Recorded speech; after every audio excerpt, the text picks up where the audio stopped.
Assalamualaikum warahmatullahi wabarakatuh. Selamat pagi anak-anak yang soleh dan soleha. Apa kabar? Semoga kita semua selalu dalam keadaan sehat walafiat ya nak ya. Selalu dilindungi oleh Allah Subhanahu wa taala. Amin amin ya rabbal alamin. Baik, sebelum kita mulai pembelajaran hari ini, mari sama-sama kita membaca basmalah. Bismillahirrahmanirrahim. Oke, masih di tema kedua ya, subtema keempat, sekarang di pembelajaran ketiga halaman 148. Oke, sudah dibuka bukunya?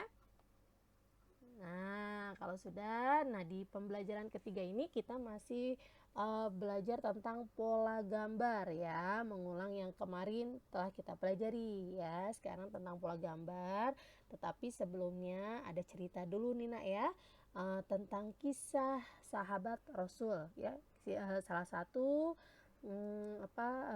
kisah sahabat dari Nabi Muhammad SAW ya. Judulnya kisah Abdullah bin Mas'ud. Dengarkan ya. Salah satu sahabat yang sangat fasih membaca Al-Quran adalah Abdullah bin Mas'ud bin Ghafil bin Habib Al-Hudhali. Ibunya bernama Ummu Abdul binti Abdu Wuddi bin Suwi dari Bani Zuhrah. Sahabat yang memiliki postur tubuh kurus, pendek, dan berkulit sawo matang ini terkenal sebagai pribadi yang lembut, cerdas, serta rapi dalam berpakaian dan aroma tubuhnya wangi. Nah, suatu saat beliau naik pohon dan kelihatan betisnya. Lalu teman-temannya tertawa. Namun Nabi Muhammad SAW mengatakan bahwa kedua betisnya itu lebih berat timbangannya di hari kiamat dari gunung Uhud. Ya, sosok yang ikut hijrah bersama Rasulullah SAW baik ketika di Habasyah maupun ke Madinah ini sangat dekat dengan keluarga Nabi SAW. Beliaulah yang menyiapkan barang-barang pribadi Nabi ketika dalam perjalanan seperti bantal, siwak, sandal, dan air untuk bersuci. Bahkan beliau yang memakaikan sandal ketika Nabi hendak pergi, kemudian berjalan di belakang Nabi. Beliau juga yang mencopotkan sandal Nabi SAW ketika telah sampai, lalu memasukkan sandal Nabi ke lengannya untuk disimpan, dan memberi Nabi tongkat ketika mau memasuki kamarnya. Tak heran jika beliau dijuluki sebagai bantal, siwak, dan kedua sandal Nabi. Ya, saking dekatnya nih ya beliau dengan Rasulullah. Sahabat ini juga dikenal dengan suara yang merdu ketika membaca Al-Quran. Beliaulah orang yang pertama kali membaca Al-Quran dengan keras setelah Rasulullah di Mekah. Beliau berkata, "Aku belajar Al-Quran kepada Nabi SAW 70 surat langsung dan tidak ada ayat yang turun kecuali aku tahu di mana ia turun." Ya. Baik. Abdullah bin Umar pernah meriwayatkan bahwa Rasulullah SAW pernah berkata, "Belajarlah Al-Quran kepada 4 orang ini, Abdullah bin Mas'ud, Ubay bin Ka'ab, Mu'ad bin Jabal, dan Salim maula Abu Huzaifah." Saking fasihnya Abdullah bin Mas'ud dalam membaca Al-Quran, sampai-sampai bacaan beliau sudah diakui oleh Rasulullah SAW. Masya Allah ya, sebagai bacaan Al-Quran seperti halnya ketika turun. Beliau juga bercerita ketika belajar Al-Quran dengan Rasulullah, maka tidak akan menambah materi kajian Al-Qurannya sebelum ia menguasai 10 ayat dan maksudnya. Ya, jadi nggak sembarangan nih beliau belajar Al-Qurannya ya. Sampai beliau paham ya, lancar bacanya baru ke materi berikutnya seperti itu ya. Ini menunjukkan bahwa beliau sangat mengedepankan kualitas belajar daripada kuantitas ya. Baik ya, Masya Allah, betapa indah bacaan Al-Qurannya sehingga membuat terkesima kaum Quraisy, ya. Mari belajar membaca Al-Quran agar bisa seperti sahabat Abdullah bin Mas'ud, ya. Butia yakin anak-anak kelas 1 ya yang soleh dan solihah semangat belajar Al-Qurannya, ya, supaya nanti di akhirat kita mendapatkan syafaat, nak, mendapatkan pertolongan, ya, dari Al-Quran, ya. Bacanya yang benar, ya, yang tartil, ya, jangan asal baca, ya, supaya nanti kita di akhirat mendapatkan pertolongan dari Al-Quran, ya, nak, ya. Amin, amin ya robbal alamin. Baik, nah, bagaimana sih cara membaca yang baik, nak? Sikapnya seperti apa? Masih ada yang ingat? Iya, duduknya harus apa? Iya, tegap, ya. Tidak membungkuk, kemudian jarak buku dengan mata tidak terlalu dekat, ya, cahayanya juga yang cukup. Nah, itu adalah sikap belajar membaca dengan benar, ya. Masih ingat kan, ya? Masih dong, insya Allah. Baik, nah tadi itu adalah cerita, ya. Dengan membaca, ya, dengan mendengarkan, kalian mendapatkan ilmu baru tuh, pengetahuan yang baru tuh tentang kisah dari salah satu sahabat Rasulullah, ya. Mau kan seperti beliau? Mau, ya, harus mau, ya. Mencontoh yang baik itu harus, ya, nak, ya. Oke, sekarang kita lanjut, ya, ke mengamati pola gambar. Nah, kemarin kita sudah belajar, ya, tentang membuat membuat pola gambar, ya. Tugasnya kemarin pola warna, ya. Sekarang lihat nih, nah, yuk sekarang kita perhatikan pola gambar yang ada di halaman 149, ya. Sebentar. Oke, baik. Nah, ini pola gambar yang pertama, ada koran, buku, koran, buku, koran, buku, koran, buku. Nah, ini polanya seperti ini. Nah, yang kedua bagaimana? Sama, ya, sama seperti yang pertama tuh, koran, buku lagi. Nah, berarti ini pola gambar yang pertama seperti ini, koran, buku, koran, buku, koran, buku, seperti itu. Nah, sekarang gambar yang kedua. Sambil kalian ini juga, ya, dibuletin seperti ini di buku kalian, ya. Nah, pola gambar yang kedua adalah pensil, rautan. Nah, pensil, rautan. Nah, pola berikutnya apa? Sama, ya, pensil, rautan lagi. Nah, pola yang ketiga adalah sama, ya, mengikuti pola yang pertama, pensil, rautan. Oke, sudah dibulet-buletin? Iya, baik. Sekarang lanjutkan ke halaman 150. Yuk, ini ada gambar balon. Nah, polanya sesuai warnanya, ya. Merah, ungu, hijau, ya. Ini 3 berarti. Tuh, kalau tadi kan 2 gambar, ini ada 3 gambar tuh, ya. Merah, ungu, hijau. Nah, yang kedua apa? Sama, ya, merah, ungu, hijau. Nah, pola berikutnya masih, ya, merah, ungu, hijau. Oke, baik. Selanjutnya ada kata apa nih?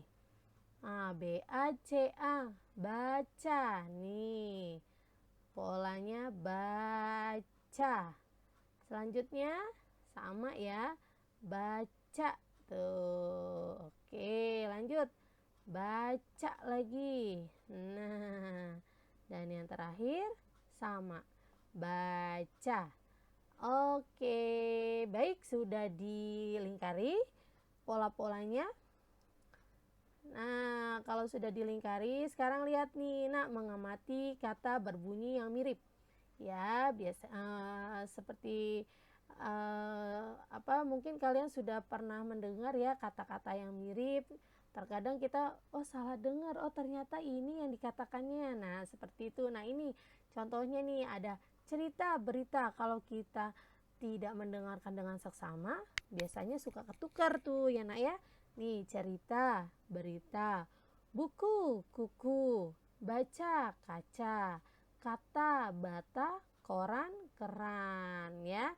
Itu kalau jadi kalau ada kata-kata yang mirip, tolong didengarkan dengan seksama supaya tidak salah mendengar ya. Ini kan cuma beda satu huruf ya, kalau nggak didengerin dengan seksama biasanya suka ketuker gitu. Oke, nah kita lanjutkan saja ya nak ya ke halaman 153. Nah, oke, ini kalian diminta untuk gambar apa berikutnya, tebaklah gambar apa berikutnya, gambarlah di kotak yang telah disediakan. Ada 1, 2, 3, 4 ya, ada 4 gambar, ada 4 pola. Nah, ini silakan kalian lanjutkan. Gambar apa sih berikutnya ya? Oke, ini tugasnya ya, membuat pola gambar ada di halaman 153. Oke, nanti Butia tulis lagi di grup ya, supaya lebih jelas tugasnya hari ini apa gitu ya. Oke, baik, kita lanjutkan nak ke pembelajaran 4 ya, di halaman 156. Nah, lihat, perhatikan tuh. Ini adalah gambar dari sikap membaca yang baik. Nah, ini tuh. Duduk di kursi dengan tegak. Lihat ya, tidak membungkuk ya. Lampu di sebelah kiri. Oke tuh ya, jadi cahayanya cukup ya. Membalikan halaman buku dengan hati-hati. Ya, tidak dengan kasar, nanti bukunya rusak ya. Membaca di ruang terang ya, supaya matanya tidak sakit seperti itu ya. Jadi ini adalah sikap membaca yang baik. Oke, sudah paham ya? Kalau belum paham silakan ditanyakan ke Butia. Oke, baik. Nah, di halaman berikutnya yuk kita lihat. Nah, kemarin ada cerita tentang perpustakaan ya.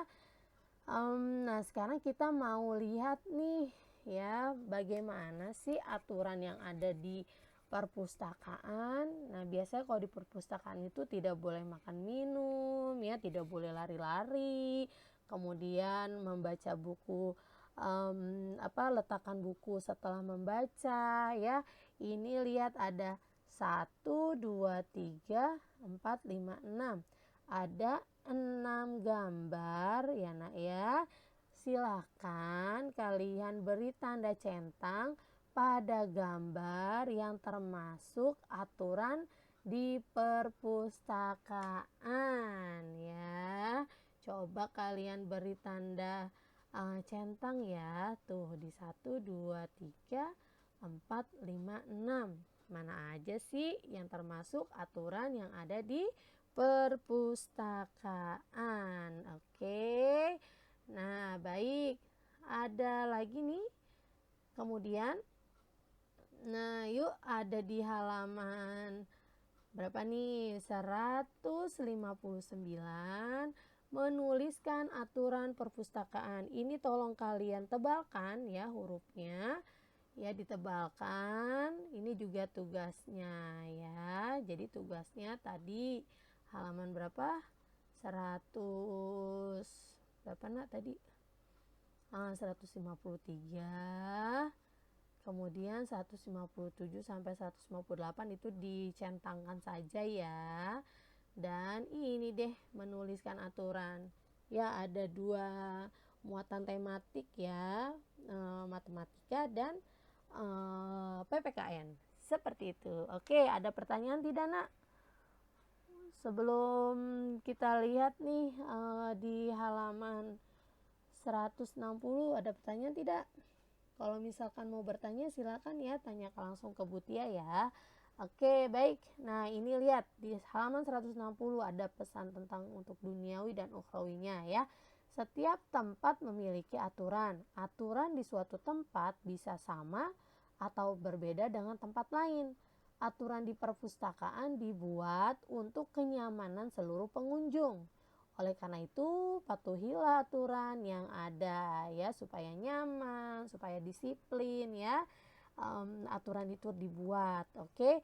Baik. Nah, Allah Subhanahu wa taala berfirman, "Iqra wa rabbukal akram, alladzi 'allama bil qalam, 'allamal insana ma lam ya'lam." Artinya, bacalah dan Tuhanmu lah yang maha mulia, yang mengajar manusia dengan pena. Dia mengajarkan manusia apa yang tidak diketahuinya. Ada dalam Quran surat Al-Alaq ayat 3 sampai 5. Nah, dari surat tersebut Allah Subhanahu wa taala mengingatkan kita bahwa sumber ilmu pengetahuan adalah Allah. Manusia tidak boleh sombong. Sikap saling menghargai dan menghormati harus dijalankan karena semua milik Allah ya. Karena kan Allah yang menciptakan manusia. Kita tuh hanya diciptakan, jadi tidak boleh sombong. Yang boleh sombong siapa? Iya, Allah. Kalau manusia itu nggak boleh sombong, nak, karena manusia itu hanyalah makhluk dari ciptaan Allah ya. Semua ini milik Allah. Oke, baik. Ada pertanyaan tidak, nak, sampai sini? Oke, kalau ada yang mau bertanya, silakan tanyakan langsung ya ke Butia ya. Oke, baik, Butia rasa cukup ya untuk pembelajaran tematik hari ini. Yuk sama-sama kita baca hamdalah. Alhamdulillahirabbil alamin. Terima kasih ya, nak, ya untuk perhatiannya ya. Wassalamualaikum warahmatullahi wabarakatuh.